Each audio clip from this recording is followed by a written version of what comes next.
Mhm. Good afternoon. Today I'm speaking to Sam. Hello, Sam. Would you like to introduce yourself and tell us a bit more about yourself? Hello, thank you very much for having me, Donna. It's a real pleasure to be here. Excuse me, I'm Sam Michaels. I'm an author and I've wrote a series of books called the Georgina Garrett series, which are gangland sagas. And did you always want to be a writer? No. No, I'm one of those people, I've done a bit of everything, jack of all trades, master of none. But my mum is an author. She's a best-selling author, Kitty Neal. She writes sagas. She inspired me really to take it up. She's been on at me for years. You should write a book, you should write a book. So I did, and I was lucky enough to get published. But yeah, thanks to my mum really. And what made you choose gangland as your genre?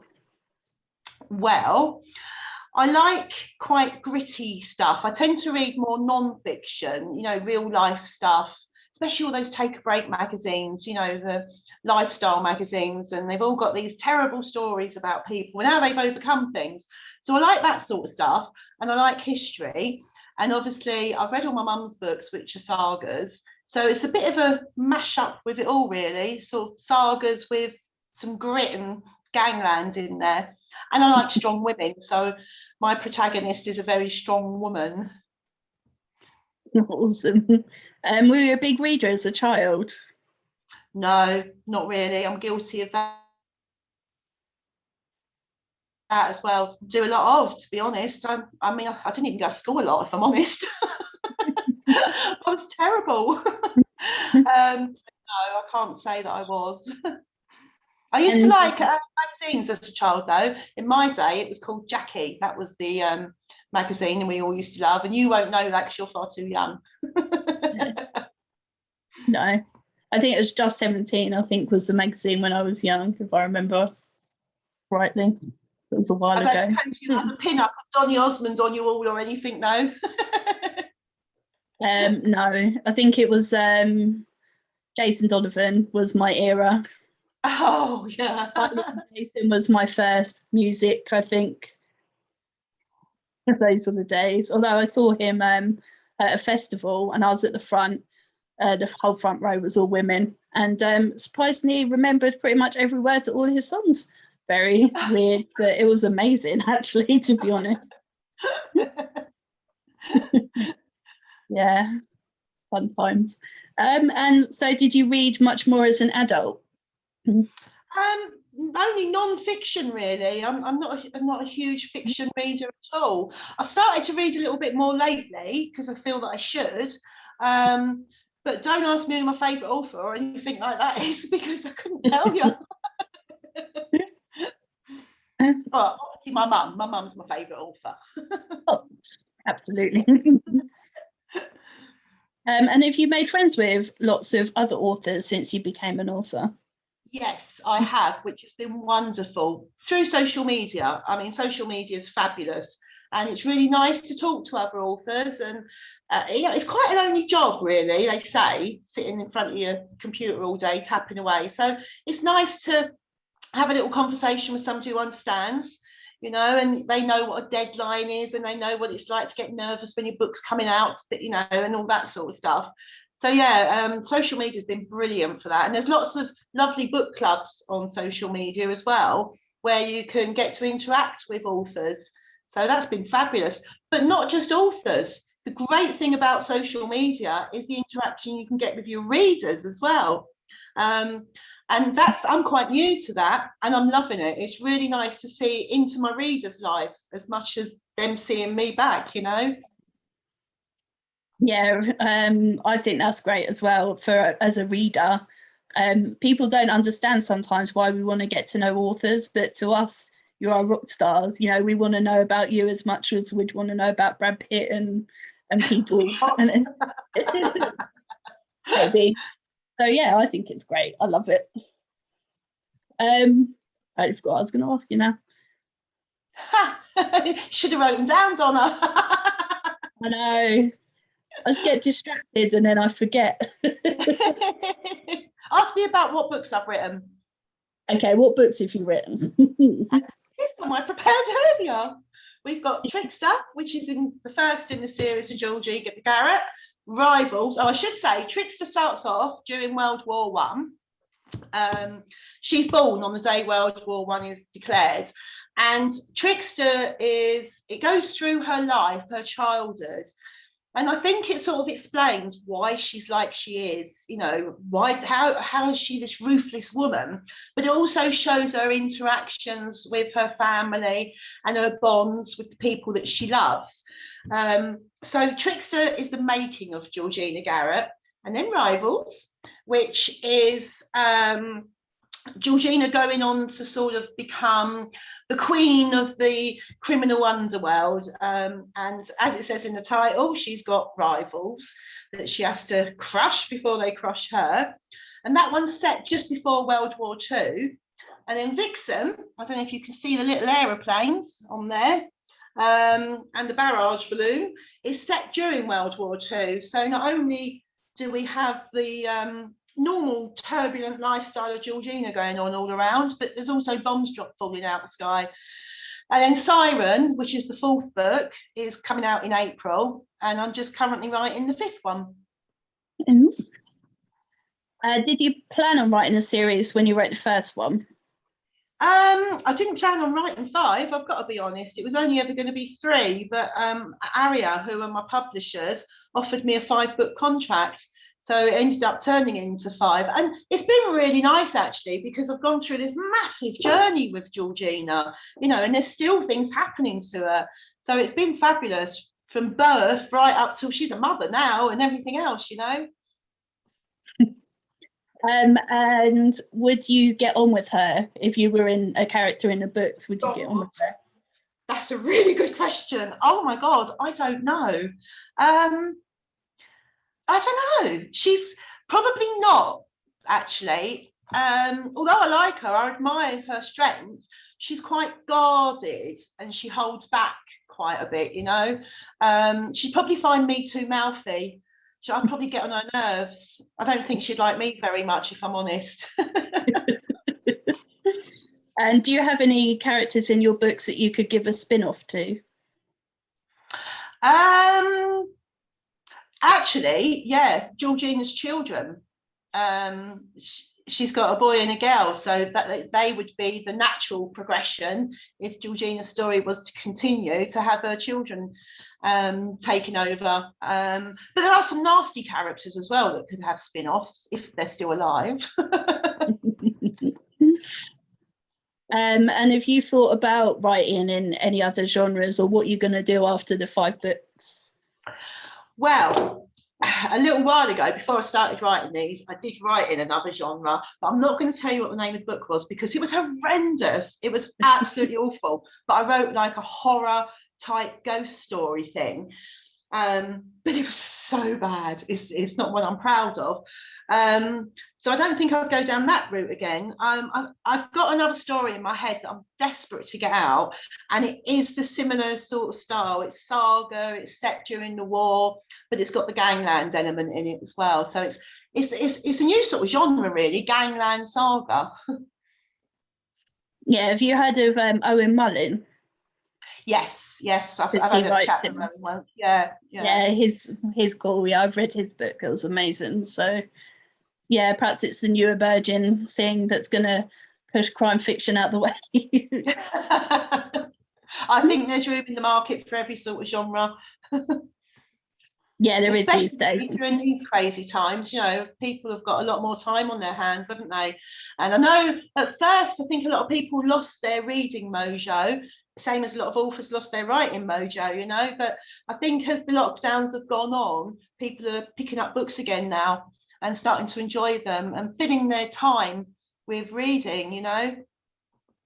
Yeah, oh yeah, definitely. I think book sales are at an all-time high, which is really nice.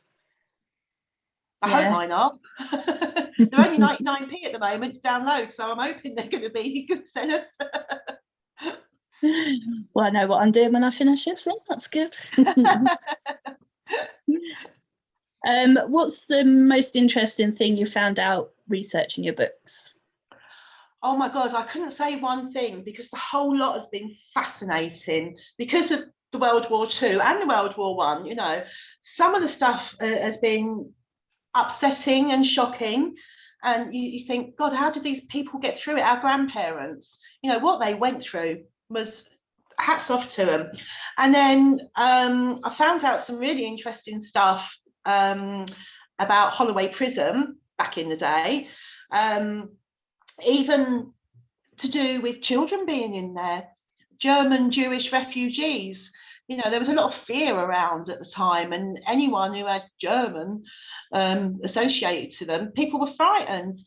So I found out some really shocking things about women and children being held in Holloway Prison who were German Jewish refugees, and then they were sent on to somewhere else. It's like, God, I didn't know this stuff happened.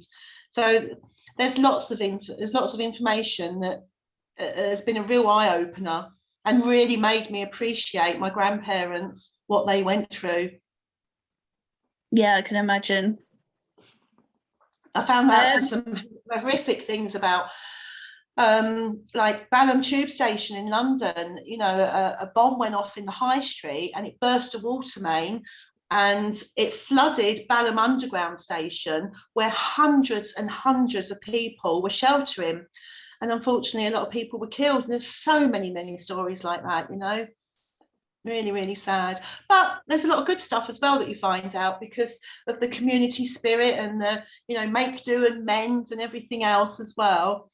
So there was some nice things as well. Yeah, when my grandparents talk to me about that time, it's always positive, always said that there were easier times in some ways and stuff. So yeah, it is nice. I love it when they tell me those stories as well. Even the rationing, you know, the rationing went on for years after the war, and I didn't even know that. So I've learned loads. Do you hide any secret jokes or messages in your books that only a few people will understand? No, but I will now. That's a really good idea. Is that quite common then? Do authors quite often do that? Not that common, but it happens. Yeah, some people sort of have a character that comes up in all books. It isn't a main character, and then some people have messages to their family and stuff. So yeah, I like the idea that there's little hidden Easter eggs in all these books. I like that idea. I'll try and incorporate something like that. What's your biggest fear, and would you write about it, or have you written about it? My biggest fear is spiders or any insect with more than 4 legs, if I'm honest. And no, I wouldn't write about it because I really don't want to picture it. When you're writing, you're picturing it, you know? So, no, never. Not unless I really have to. And have you ever had any dreams or nightmares about your characters? Yes. Yes, quite a few actually, which surprised me because I thought, you know, once you go to sleep, you sort of switch it off, but it just shows that your mind doesn't go off. It's constantly working it out and thinking. But they're not the sort of dreams where I can then write about them the next day, because I mean, I had one the other day with Georgina and she was milking a goat, you know, and I thought, why is she ever going to be milking a goat? Why have I dreamt that? Yeah, very weird, a bit surreal. I'm sure someone has had a field day trying to work that one out.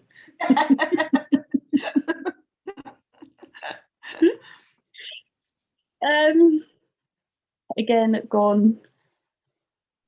Do you have a set pattern for writing? I do try to stick to one. I try to start writing 10 o'clock. Sometimes I push it out to 11 o'clock every morning, which I know is really late, but I do live in Spain and we have a laid back late lifestyle here. And then I normally finish between 4 and 5. And I'll stop halfway to have a quick sandwich or something, you know. But then you're still not stopped, even though you've come away from your laptop, because I'll be sitting there and the telly will be on, but it's going over the top of my head because I'm thinking and planning my next scenes, or going over the scenes I've just written to think, oh, did they work, you know? So your mind is often turning all the time.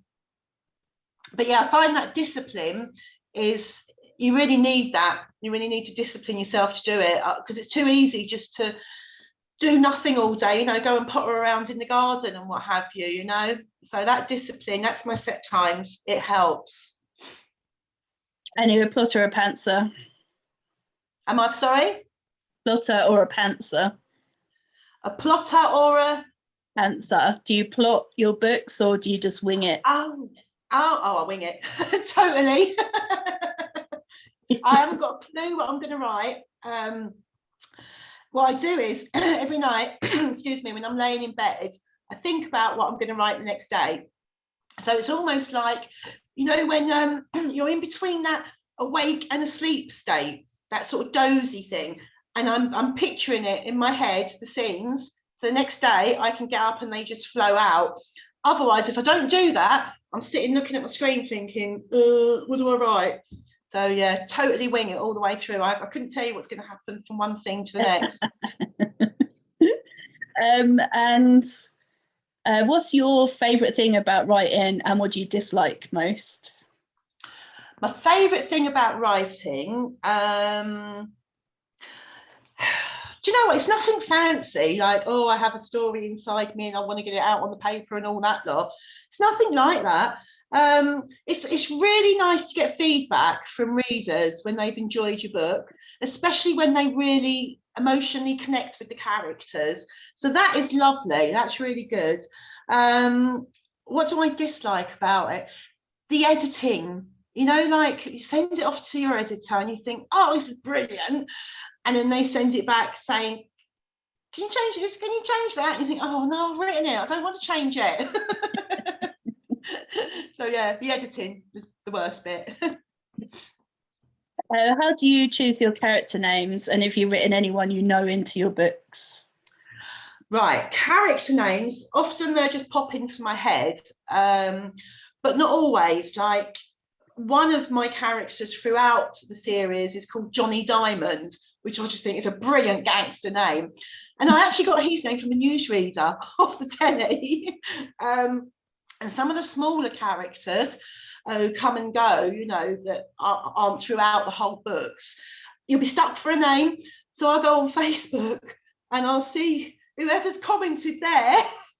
Well, the first name I see might often come into the book, but they're no way related. That character isn't related to that name. I just need a name. I've never actually put a character that I know into my books, but I have put traits of people I know into them. And sometimes I might picture somebody I know, but the character is nothing like them as well, you know? Yeah. And I know you for your pets. Would you ever write your pets into your books? Probably not, although I have given one of my thugs the name of Eric, which is after my little ginger and white kitten, who's not a thug at all. No, so probably not. I don't know, they're in different eras. My pets are in the present here with me, and my books are set, you know, back in the sort of 40s. So there's no connection there. So no, I haven't put them in at all. I like to use my pets all over social media though. Good. Keep doing that. We love seeing them. Yeah, I've got 6 cats, excuse me, and 3 dogs. So my little menagerie here. Yeah, with rock star names or pop star names. That's right. Yeah, Madonna, I think, is becoming a bit of a social media sensation. She's my little white fluffy cat with a blue eye and a green eye, and she's deaf, and she's just so beautiful. But we call her the diva of destruction because she just breaks everything. But yeah, my pets are really popular with everyone on social media, which is lovely. Yeah, Madonna's great. She needs her own Instagram page, I think. Yeah, but then somebody said that to me, and I said, well, then what would I post? People get bored of just saying, oh, my book's 99p or whatever. Do you know what I mean? So fed up with it. I need my best to make my social media interesting. I sometimes feel like I should write underneath, no animals were hurt in the making of this video. Of course, this new app. Oh, and I'm addicted to it. It's called My Talking Pet. And all you do, you upload a picture of your pet, and then you put the little markers on them where their mouth and ears and everything else are all situated. And then you just press record and you say whatever you want to say, and it literally looks like your animal is talking. And you can do the pitch. So sometimes they're really high, sometimes they're really low. And I've just had so much fun with it. I've been making videos left, right, and centre, sending them off to my grandchildren in the UK who love them. And it's just so much fun. It really is. Probably too much fun, actually. Yep. Something else I'm going to be doing when I finish doing this. Because I don't procrastinate enough already with everything. That's called My Talking Pet. Brilliant app. I should be on commission for that. Yeah. So what do you like to do when you're not writing? Well, husband's got me into sailing. We've got a little sailboat, so I'm just discovering my sea legs. Luckily, I'm not finding that I'm getting seasick, and I'm really quite enjoying it. So that's a new hobby. We've got quite a big garden, so I like to do a little bit of gardening. But all you normally hear when I'm gardening is because there's an insect, and that's me. Trousers over the shoulder, and I'm legging it down the pathway. So I'm not a great gardener, but I do enjoy it. I just wish I could have someone. I just point and say, "Put that there, put that there." It'd be so much easier. Geocaching is another little hobby that we've recently taken up, which is great fun as well. I don't know if you've ever heard of geocaching. I have. Yeah, I've never done it, but I've always been interested. Yeah, it's a great social distancing activity as well, you know, because again, it's another app that you download and there's these little treasures. And we just find that looking for these little treasures take us off the beaten track. So you'd normally go there in a town and back, you know, but because let's go and find that geocache, and it goes off these little windy roads, and then you find these areas that you didn't know existed. So really, we're using it not to do the geocaching, but as a purpose to take us off exploring, which has been fabulous. Really enjoyed it. Yeah, that sounds amazing. Well, the rest of it is just watching TV. I love watching TV. Yeah, who doesn't, to be honest? Yeah, I'm a proper couch potato. Oh, and obviously walking the dogs as well. That's another little one, but that's like got to be done. Yeah. What's your most embarrassing story? Oh my God. Oh, there are so many. What one should I choose? I'll tell you one actually, because before we started this interview, we were talking about doing degree courses and being mature students and things. Well, I did a mature student course with the Open University, and it was a science-based one. And I had to stand up in a class and give a little talk, and I can't remember what it was about now, but there were 3 professors in the class, plus a class full of students, and I got a bit nervous, and I'm reading out my studies, and instead of saying blah, blah, blah, blah, organism, I said blah, blah, blah, orgasm. Oh, and then I screamed, and I went, ah! And I looked up, and nobody was reacting. I mean, there was no reaction, which made it even worse. I really did want the classroom floor to open up and swallow me. But there's been loads more embarrassing things that I just can't think of them at the moment. What would those closest to you say your worst habits are? Untidiness. Yeah, without a doubt. Where I sit on the sofa, my husband calls it the corner of doom, because I just collect stuff around me. I'm so untidy. I'm really lazy and untidy. Yeah, I think my mother would say the same about me. Actually, she does frequently.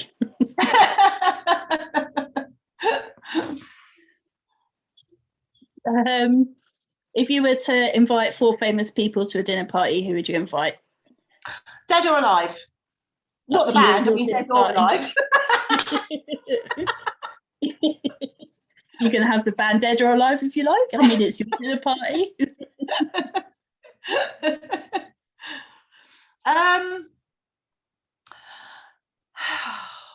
I'd want somebody funny, so Mickey Flanagan, because he's my favourite comedian.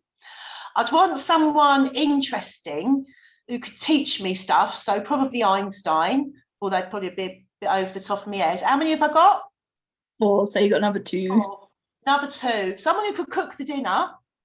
So maybe Jamie Oliver or someone who's a good cook. And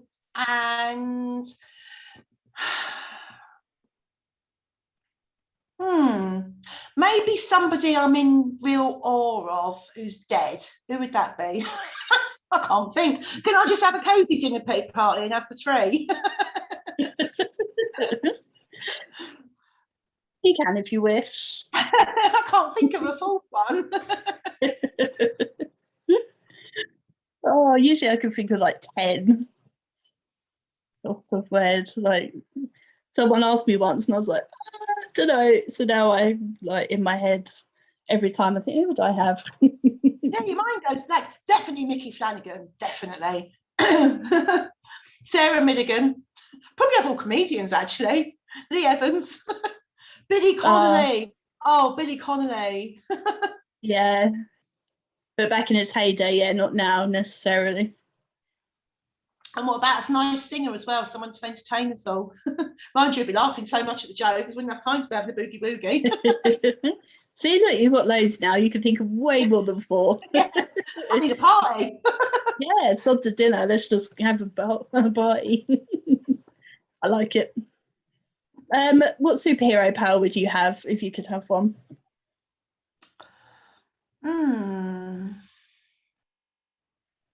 Or any superhero power in the whole world.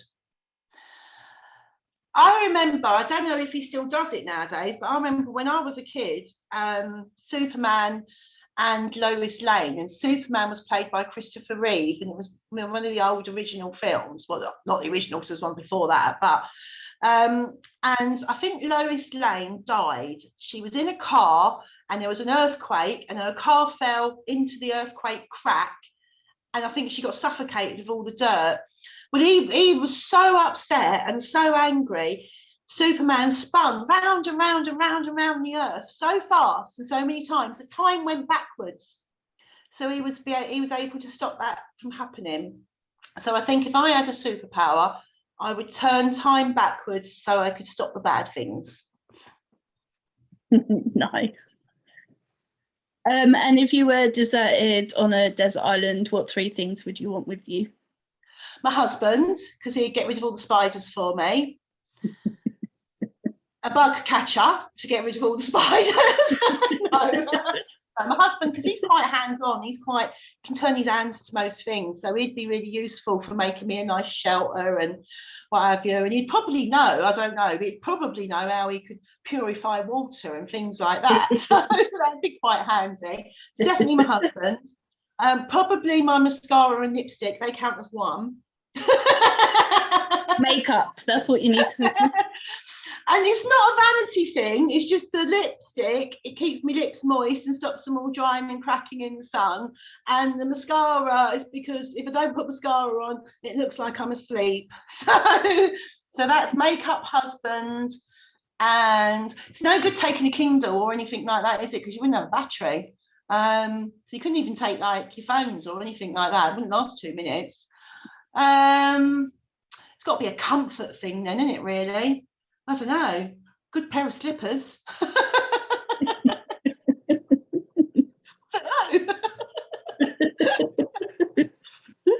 Yeah, that would work, I guess.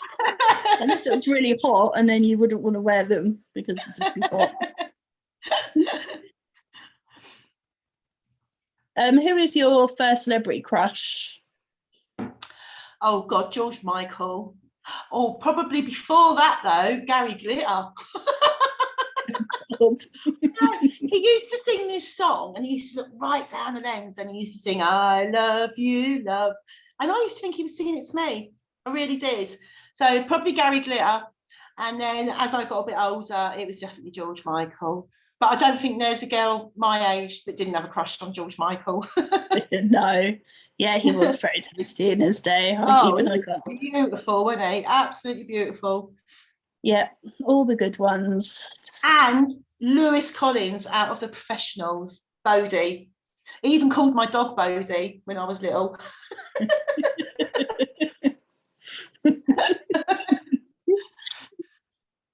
What's your ultimate dream as an author? Oh, I don't know, really make loads of money, I suppose. Sell loads of books to make loads of money. And would you like your books to be made into films or TV series? Oh, I would love it to be. And funnily enough, I'm working with a company at the moment called Bookstreams, and they're a new concept. And they've taken my book, they've already done Trickster, but now they've taken Rivals. And how we're having a meeting now, they've got actors playing the parts or doing the dialogue, and a narrator who's reading it. So it's like a live book reading, but with actors doing the dialogue. So it really comes to life, you know. It's absolutely brilliant, because obviously we can't sort of do performances at the moment, you know. So it's like an in-between of an audio book and seeing it live on the, or not live, but seeing it on the screen, you know. But it's not quite a full production, although the actors do use props and things, and it is absolutely brilliant. I'm absolutely loving it, and the work that's gone into it is incredible. And to hear these actors bring my characters to life, and they might portray them in a way that's slightly different to how I imagined it when I was writing it. So that puts a whole new spin on it and makes it really interesting. And obviously, Bookstreams, their ultimate goal is to be a place for producers to come and find good dramas in all different genres. But it's a very new concept at the moment, and they're doing a lot of work behind the scenes with quite a few authors. So very interesting and exciting. Oh wow, yeah, I didn't even know about that. I didn't know it existed. So yeah, that's amazing. It'll be a few weeks, a couple of weeks, 2 or 3 weeks, I should think. And the first episode of Rivals will be available to view. So I'll send you a link to it, because it's such a new concept. I think you'll love it. If you like reading books, if you like listening to books, or if you like watching dramatizations of books on the TV, then this is like a little mashup of the three. It's brilliant. Yeah, that's amazing. And I think a lot of people actually, I mean, no one's ever mentioned it. So yeah, that sounds awesome. I'll send you the link. You can put it on your page if you want, for other people to have a look at. Because yeah, definitely. New. Yeah. Oh, absolutely. Yeah, cool. Distracted again and completely forgotten. Have you run out of questions for me, Donna? I was going to ask you what's next. Well, I've got to finish this book 5, and then that contract finishes with Aria. So then I'll be going on to different things. Not quite sure yet. We'll have to wait and see. So, but the future looks exciting. Oh, excuse me, if you can hear that, my dog's. There's probably a tractor outside and they're all going mad. Well, yes, I do actually think I have run out of questions for you, unless you think there's anything I haven't asked you that you want to tell us about. No, you've asked me questions I really weren't expecting. But thank you so much, Donna. It really has been lovely talking to you. It's been a good laugh as well. It's been really nice. I've really enjoyed myself. So before we go, do you just want to tell everyone where they can find out more about you and where they can find your books? Yep, you can come along and find me on Facebook. I'm Sam Michaels. You can find my books on most of the internet sites that sell books, Amazon, Kobo, WH Smith's, all of them. You'll find them. Just Google Sam Michaels and I should come up, or Google my books, Trickster, Rivals and Vixen. Yeah, just have a look, see what you think. Awesome. Well, thank you very much. Thank you.